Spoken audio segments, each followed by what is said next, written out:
Deus é a grande causadora de curas, milagres, libertações e restaurações. Amém?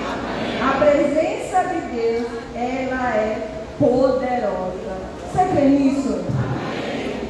E nessa noite eu vim aqui para te entregar uma palavra da parte de Deus. Que o teu coração esteja aberto, para que o Senhor ministre de forma muito especial e muito pontual na tua direção. Amém? Eu queria convidar você a abrir a sua Bíblia em Levítico, no capítulo 6.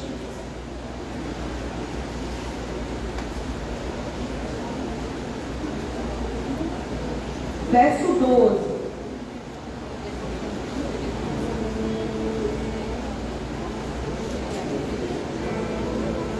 Se você achou, diga amém.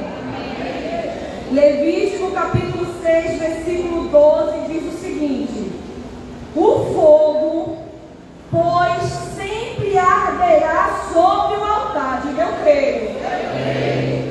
Não se apagará, mas o sacerdote acenderá lenha nele cada manhã, e sobre ele porá em ordem o holocausto, e sobre ele queimará a gordura das ofertas pacíficas.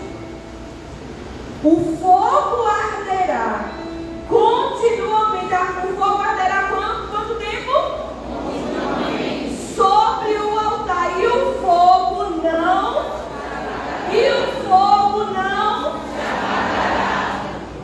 fogo não se apaga do altar. O apóstolo Davi, ele contava sempre uma história aqui na igreja. E ele falava que um irmão, toda vez que o pastor fazia apelo, ele ia lá para frente se converter. E um dia o pastor desse rapaz perguntou para ele por que todas as vezes na hora do apelo ele ia lá para frente se converter. E o rapaz respondeu que era para nunca se esfriar, que não queria se tornar um crente velho. E uau! O jovem, todos os momentos da hora do apelo, ele ia na frente. Você lembra do dia que você se converteu? Quantos convertidos em Jesus temos aqui? Amém. É aquela alegria, é aquele amor, é o primeiro amor, é aquela chama, é aquela coisa tão grandiosa. E esse rapaz, ele não queria perder esse sentimento, essa sensação.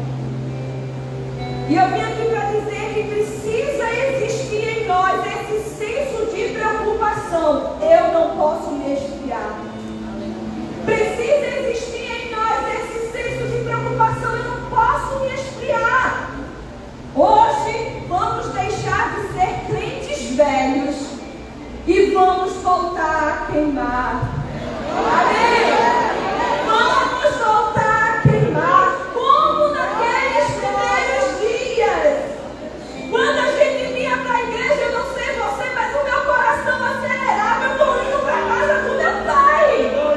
E com o tempo parece que aquele sentimento já não é tanta novidade estar na casa do pai. Mas o Senhor quer trazer de volta. Vamos voltar a queimar. Amém?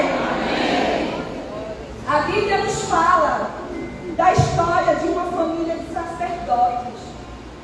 Pessoas que deveriam ter comunhão com Deus. Comunhão íntima com Ele. Mas isso não acontecia. Eu sei se você sabe de quem eu quero falar. Mas esses sacerdotes, eles deveriam ter comunhão com Deus e não tinham. E baseado nisso, nós vamos aprender a restaurar a presença de Deus na nossa vida, na nossa casa, na nossa família.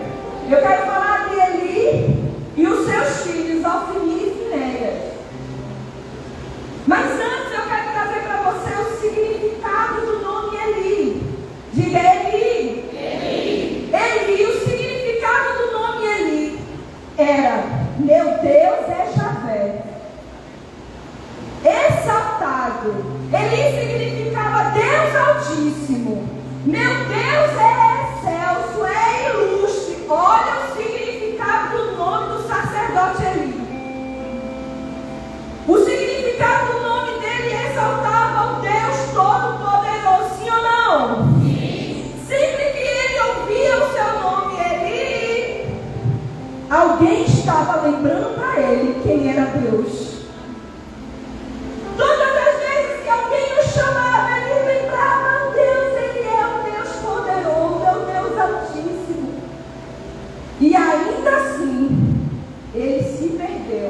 ele se esfriou e deixou de ouvir a voz de Deus.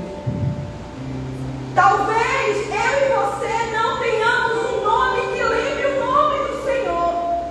Talvez o significado do teu nome passa longe para te lembrar que Ele é Deus. Mas deixa eu te dizer uma coisa: o que Deus fez até aqui na tua vida já é suficiente para você não esquecer dele. O que Deus fez aqui, até aqui, curas, milagres, o teu marido se converteu, os teus filhos, a porta aberta, a restauração, tudo isso é suficiente para você não esquecer o Senhor.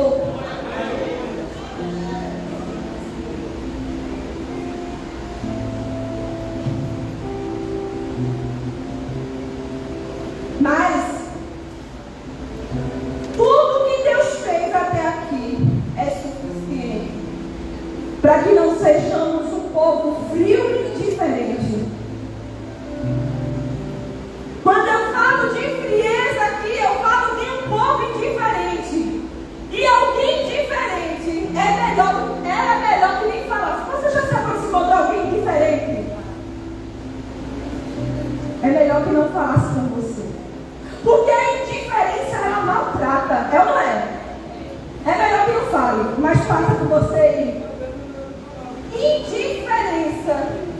Muitos acabam estando indiferentes na presença de Deus. E frieza e indiferença são impedimentos para que Deus fale. Eu queria convidar você para abrir a Bíblia em 1 Samuel, capítulo 3.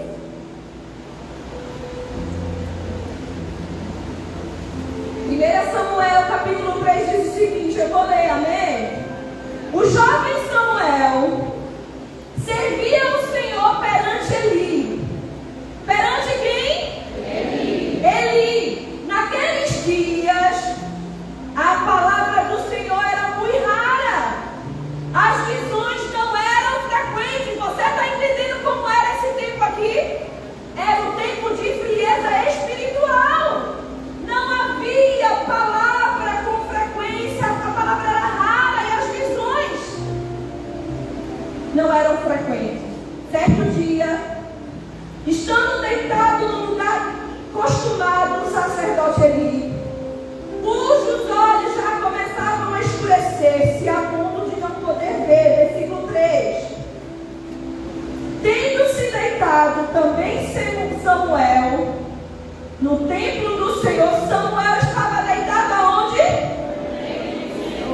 No templo do Senhor, em que estava a sarça antes que a lâmpada de Deus se apagasse. Aonde é que Samuel estava? A minha pergunta para você é: aonde você tem descansado? Samuel, ele descansava do lado da presença do Senhor. Você está me entendendo? Ele estava deitado no templo. Aonde é que a gente tem recostado a nossa cabeça, que a gente tem se esquecido e tem deixado a lâmpada se apagar? Aqui o sacerdote já negligenciava o princípio da lâmpada acesa. E podemos identificar aqui o que roubou a presença de Deus daquela geração. Eles quebraram o princípio da lâmpada acesa. Deixa eu dizer uma coisa para você: a tua lâmpada não pode apagar. Eu não sei se você está aqui há 20 anos, 30 anos ou um mês. A tua lâmpada não pode se apagar. Levítico 24, 2. Você não precisa abrir, olha aqui para mim. Diz o seguinte: ordena aos filhos de Israel como manter a lâmpada acesa. Ordena aos filhos de Israel que tragam azeite puro de oliveira batido para o candelabro, para que haja lâmpada acesa ininterruptamente. Para manter a lâmpada acesa tem que ter unção. Para manter a lâmpada acesa, você precisa de azeite, de unção. E quando ele traz aqui em Levítico um azeite puro de oliveira batido, não é qualquer unção, não é qualquer azeite. Esse azeite aqui de oliveira batido era um azeite que passava por um processo tão especial, porque precisava se extrair o melhor azeite. Se você quer manter a tua lâmpada acesa, você precisa da melhor unção sobre a tua cabeça. É o melhor azeite, é a melhor unção. Ei, não pode faltar azeite. Temos um compromisso de não deixar a lâmpada se apagar, amém? A lâmpada precisa estar acesa ininterruptamente. Sabe por que muitos não ouvem mais a voz de Deus? Porque deixaram a lâmpada se apagar. Mas eu creio que Deus está preparando o melhor azeite para derramar na nossa cabeça.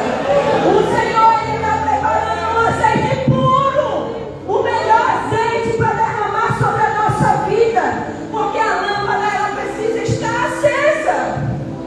Algo interessante nessa história é que ele é um homem avivado de Deus com a palavra profética.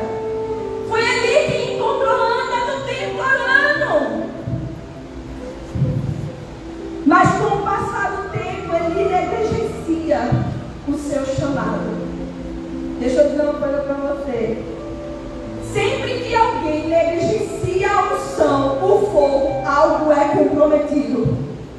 Sempre que alguém negligencia o chamado de Deus na sua vida, a unção, o fogo, não mantém a lâmpada acesa, você compromete algo. Compromete a igreja, compromete o reino, acaba dando efeito em alguém. Por isso que naqueles dias, no início do texto diz que a palavra era muito o quê? A palavra era rara e as visões não eram frequentes. O negócio foi comprometido porque alguém negligenciou a sua função de sacerdote. Você não pode negligenciar o teu chamado, amém? Você está aqui por um motivo, porque Deus tem um negócio contigo. O Senhor tem algo contigo. Por isso que a igreja precisa de homens e mulheres cheios de Deus. É por isso que a igreja precisa de jovens e crianças apaixonados por Jesus. Gente, deixa eu dizer algo para vocês. Eu preciso de muitos milagres. Alguém precisa de muitos milagres? Mas mais do que muitos milagres, eu preciso dele. Eu preciso do Senhor sobre a minha casa, sobre a minha vida, sobre o meu altar. No capítulo 4 de Samuel, não precisa abrir. Capítulo 4, a gente estava no 3. No 4, vamos ver os filisteus roubando o quê? A arca representava o quê? A presença de Deus, a glória de Deus. E os filisteus vieram e roubaram a glória de Deus. Nesse mesmo capítulo, os filhos de Eli morrem. Ofni e Finéias. O próprio Eli morre. E a nora de Eli entra em processo de parto. E quando ela dá a luz ao menino no meio daquele roubo da arca, ela diz assim: o nome dessa criança vai ser Icabode, ou Icabô, que quer dizer, foi-se a glória de Deus. Diga misericórdia. Quando foi que nasceu o teu Icabode? Quando foi que nasceu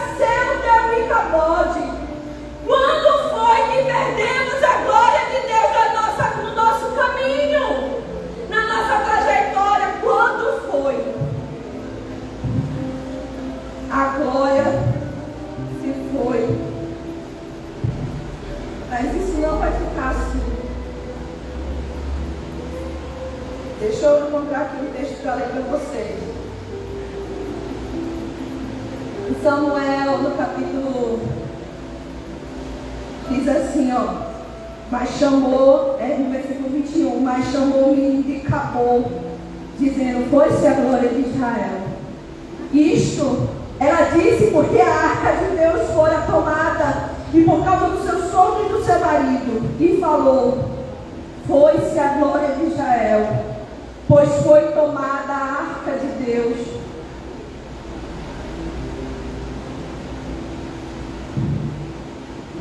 Levaram a arca.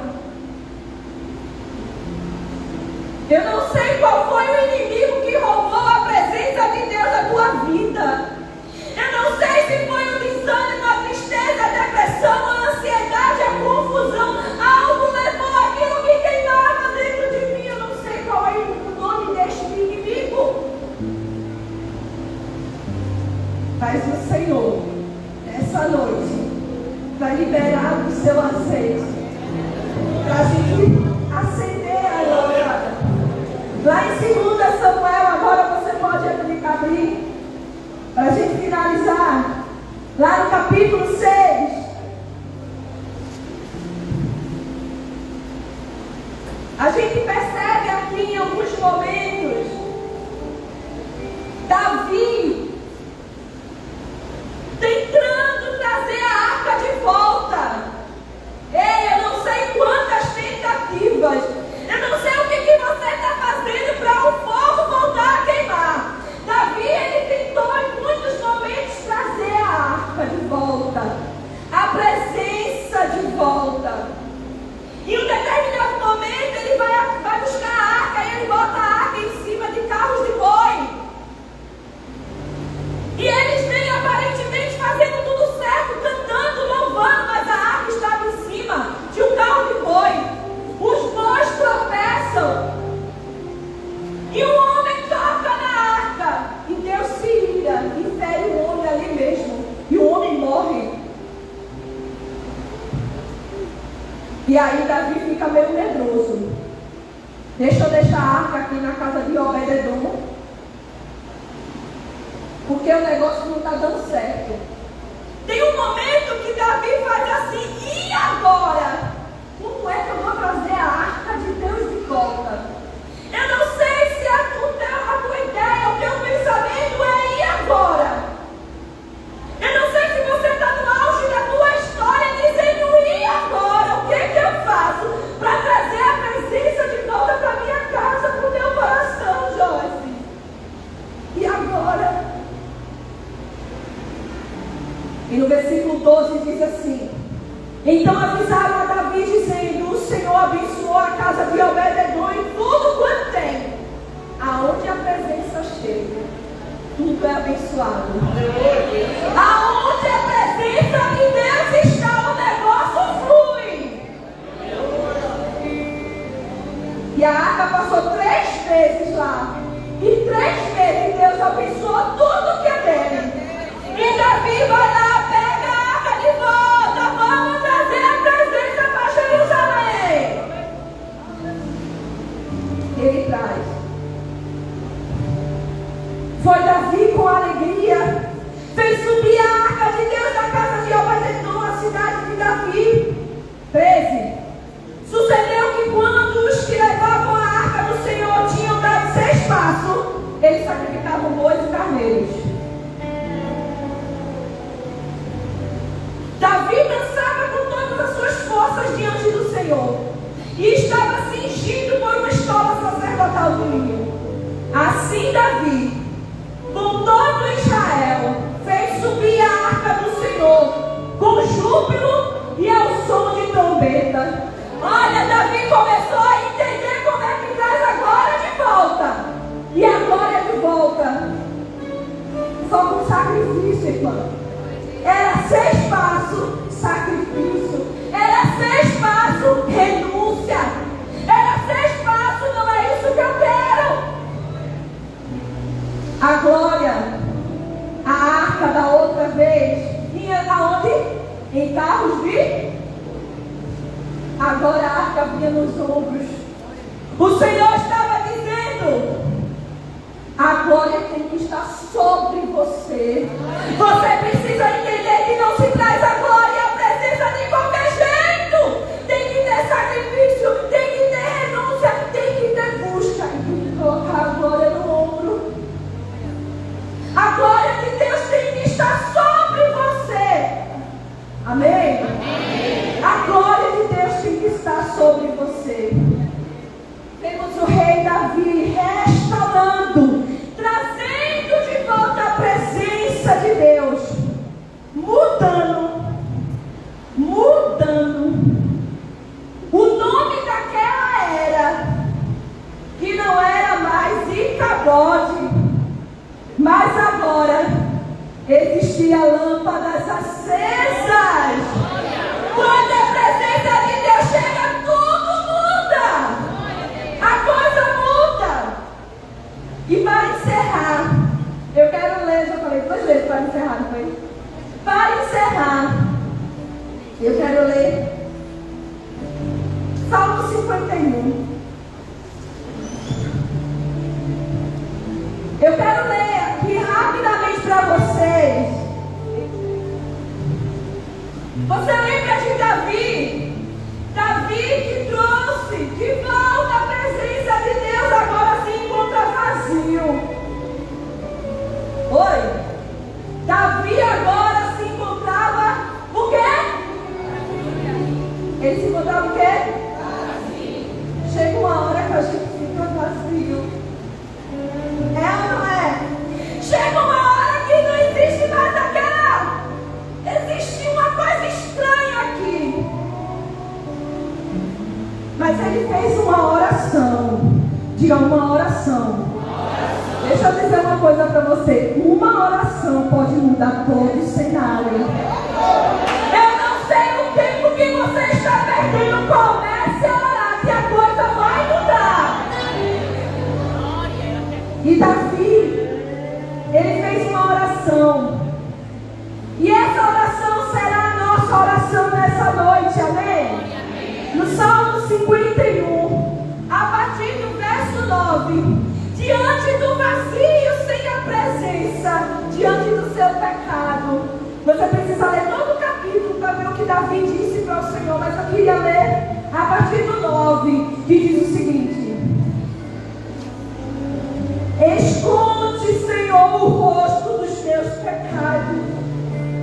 É dessa forma que a gente restaura a presença. Restaura, Senhor, e apaga todas as minhas iniquidades. Cria em mim, ó Deus, um coração puro e renova dentro de mim um espírito inabalável. Não retires de mim a tua presença, nem retires o teu Santo Espírito. Agora lê o versículo 12. É a chave da mudança de Davi. E ele diz: restitui-me a alegria da tua salvação. Olha, restitui-me, estava dentro da palavra da oração de Davi. Restitui-me a alegria da tua salvação. Sabe o que Davi estava dizendo, igreja? Eu quero fazer o mesmo que aquele rapaz da história que o pastor contou. Eu quero me converter quantas vezes for necessário, mas não retires de mim o teu Espírito. Restitui-me a alegria da salvação. Ele estava dizendo, independente do que eu fiz, talvez você já fez tantas coisas para o Senhor. Davi, ele tinha trazido de volta a presença de Deus. E ele declara: restitui-me a alegria da tua salvação, ó Deus. Davi estava dizendo, independente da circunstância, Deus, eu quero manter o fogo aceso. Eu quero manter o fogo aceso dentro de mim. E Deus te